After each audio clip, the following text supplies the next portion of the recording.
What's going on, everybody? I'm exempt.66 and I'm back with another Resident Evil 8 video. And in this video I'm asking, is Chris infected with the mold virus or a mixture of the two, the plagas and mold combined together, you know, cooked up in some lab? And they've injected Chris with it.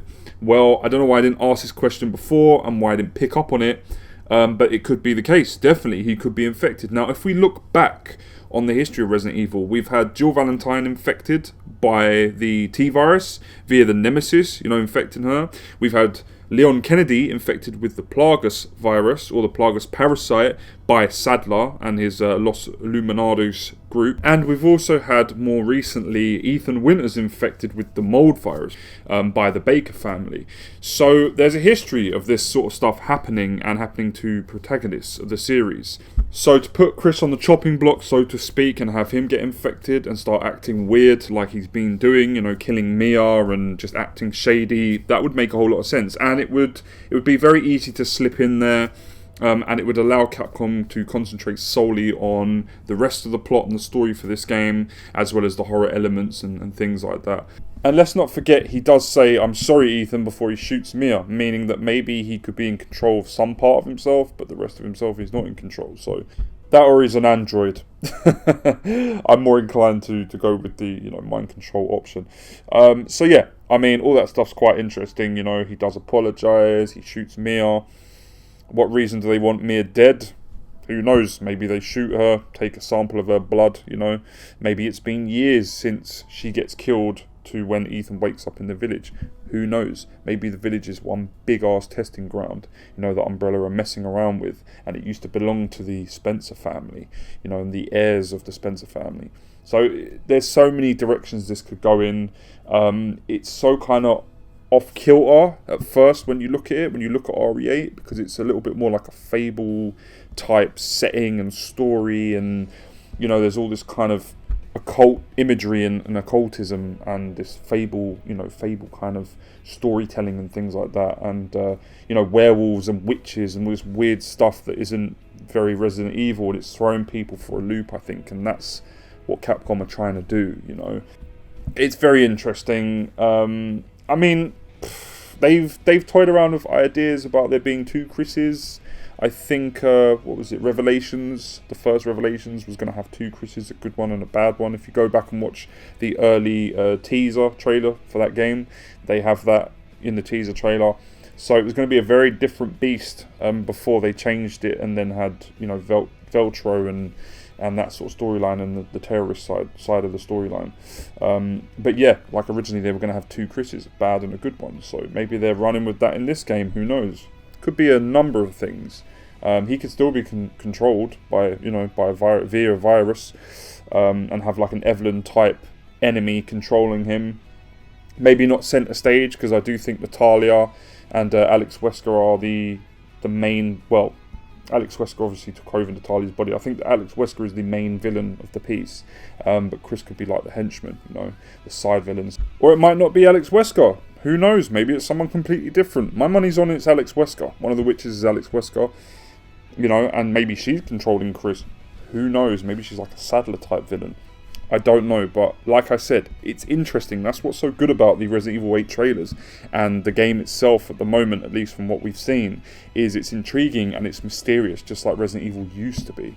And that's something that I really, really gravitate towards, and that I love about the series. It's one of the things I love about the series. Before, you know, the series became bigger and became more mainstream and eventually became more predictable. After Resident Evil 3, even after Resident Evil 2, it was a bit more predictable. Did that mean that it was any less fun or any less intriguing plot-wise, and the games were lesser games? Hell no. Resident Evil went from strength to strength, and, you know, a lot of people, they dropped off when Resident Evil 4 came out because it wasn't, you know, it wasn't like the older games. That's fine. I had to get used to Resident Evil 4 myself, but after the third playthrough, I saw why the game was loved so much and critically acclaimed, and I do love Resident Evil 4. It might have shifted in tone and shifted away from the original series of games, but I do love Resident Evil 4, I've got to be honest. And then RE5 isn't a bad game per se, it's just very action heavy, action packed, it's not scary in the slightest. It does have a decent story though, and a decent plot that kind of rounds off the Chris and Wesker rivalry, and I do love it for that, and it shows that Tricell were working with Umbrella. I mean, Tricell could be involved in this, do you know what I mean? They could have gone underground and they could be the bad guys. Like I said, in RE8 anything can happen. But yeah, like obviously I have a lot of love for the pre-rendered fixed camera games, the remakes, you know, the GameCube games, Code Veronica. I also love Resident Evil 4, and I really like Resident Evil 7 as well as the second game's remake, you know. So I'm fine with them going in different directions, but please, Capcom, don't deviate too far. That's one thing I will say. You can start off all kind of crazy and going in different directions, but let's rein it back in and have some plot that factors into the history of Resident Evil. I want to see a tyrant, a hunter returning, just even cameos like zombies making a cameo appearance, hunters and tyrants. You know, that would be really, really cool. So, you know, I'd love to see that mixed in with the rest of the enemies, the new enemies and stuff, and whatever's going on in this game. So I'd like to see kind of the plot interweave with the history of Resident Evil and the previous plots and things like that. That would be very cool, and get a bit more history on the Spencer family, because I do think this village is linked to the Spencer family 100%, and I do agree with a lot of people that have you know, commented on my videos saying, well, if you match things up like the seals, you know, the stone seals we get to see, or what are they, the stone reliefs that we get to see, they do match up to like the Spencer's coat of arms and things like that. So very, very interesting. I do think Spencer is involved in this, even if he isn't directly involved in it and he's not being rebirthed and things like that. I think this ties into the Spencer family, and maybe this is the village that they originate from, and we're going to get backstory on Oswald E. Spencer as well as his family. And it would tie into the fact that Alex Wesker is the main antagonist, because she'd go back to, you know, where it all started essentially, go back to her father, you know, her surrogate father, should we say, surrogate father's village, and take it over for herself. So the thing with Resident Evil and a lot of horror games is people play them or watch horror films because they want to be scared, and they want that eerie, dark, foreboding sense of fear, you know, and anxiety and pressure when playing a horror game. The story kind of plays second fiddle to that in some circumstances. Sometimes it doesn't, you know, but with all the best horror games and horror films, the story is secondary to the actual kind of like vibe of the piece, so to speak. So Resident Evil 8 is going to be concentrating solely on the vibe, the atmosphere, the look, the feel, the tone, you know, and just the horror elements in general. And then the story is built on top of that. So to have an infected Chris Redfield makes a lot of sense, because it's happened to previous protagonists, and maybe he was kept in stasis. Maybe that's why we're getting the real Chris Redfield, and the one from RE7 is someone completely different. Who knows? I mean, Jill Valentine was kept in stasis by Wesker for a number of years. Maybe the same things happened to Chris, and now Umbrella, who I still think are bad, Blue Umbrella, have sent him out to do their dirty work, so to speak, and capture Ethan. And that would explain why he's captured Ethan and dropped him in the village. So yeah, this is me just speculating, but that would be very, very cool if Chris was infected and we have to take him on and we have to defeat him without potentially killing him. Maybe we could get two endings, where one ending we kill him, yeah, and another ending we save him and he's still alive, you know. So I think it's quite clever, because they can do a lot with it. That's the thing. And yes, they have done it before, and it is an easy way to explain why he's acting weird and why he's a different character in this game. But at the same time, I like the idea. That's the thing. It might be the easy route to go down, but they've done it previously, and it does match up with the rest of the protagonists' sort of like, you know, history and stories and things like that.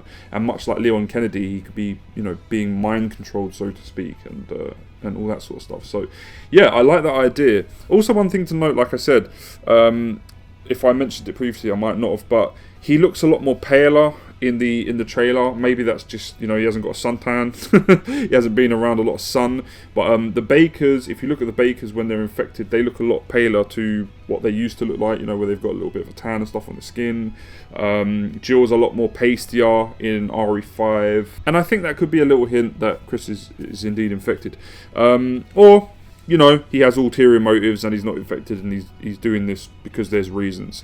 For what reasons, I don't know. But it wouldn't be the first time a character's been mind controlled. Jill in RE5 was mind controlled by Wesker via the spider pendant thing that was on her chest, and we had Leon mind-controlled and infected with the Plagas parasite in RE4. So it isn't outside the realm of possibility that Chris could be infected and being used by Blue Umbrella or some other shady organisation. Who knows? But I think it's very, very interesting. I think that could be a possibility. I'm like around 80% sure and positive that could be the reason as to why he's acting so weird and why he's changed. So it's quite interesting, and sort of part of the game could be you trying to find an antivirus or a vaccine for him to, you know, get him back to normal Chris. Who knows? And if you fail in doing that task, then he could end up dying, or you have to kill him. There's so many different possibilities and things that could happen. So I really like that theory. I've been reading about it online as well. And yeah, I think that's cool. That's a good way to go. A lot of people might say, well, it's quite an obvious thing to do and stuff like that. But look, sometimes Resident Evil gets deep and sometimes it doesn't need to. And with something like this, it doesn't need to be deep. It could just be that he's been infected. People don't really play Resident Evil for a deep narrative. It has a deep narrative and lore. Resident Evil definitely does. But at the same time, no Resident Evil fan is going to really be that disappointed. In fact, I'd prefer him to be infected as opposed to, I don't know, him just turning bad for whatever reason and things like that. That would suck. I wouldn't like that. So yeah, I would prefer that. And I don't mind that sort of plot line. I don't mind that kind of MacGuffin. I don't mind it. I think it's cool. It's worked previously and no one's had a problem with it. So for them to do it again and this time have Chris as the infected, mind-controlled, like, you know, antagonist, I think that's cool. That works. And then you can fit all the rest of the plot and the story elements around that and interweave in and out of that. So yeah, let me know what you guys think down in the comment section below. If you like this video, go ahead and smash the like button for me. It helps me out, gets me seen. Subscribe to the channel if you want to keep updated with any more Resident Evil 8 news and Resident Evil news in general. And until next time, I've been System Check 66 and I'm signing out. Peace.